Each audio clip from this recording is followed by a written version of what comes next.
What's up, everyone? Welcome to the video. Today we're going to take a look at how to replace the battery in this Ford F-150 Raptor key fob. So this Raptor key fob is going to use replacement battery CR2450, and I'll put a link in the description box of this video to where you can purchase these replacement batteries if you're in need.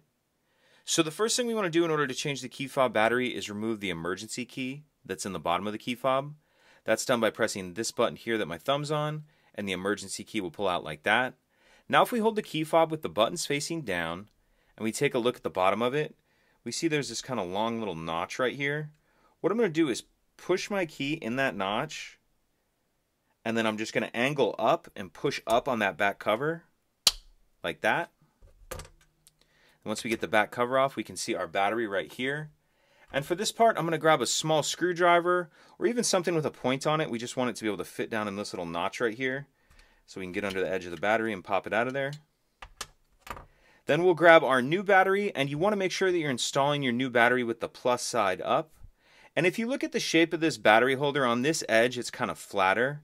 I'm going to tuck that flat edge in first like that and then snap it down into place. And then I'll put my cover on.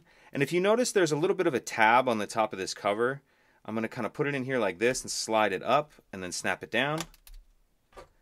Put our emergency key back in, and that's it.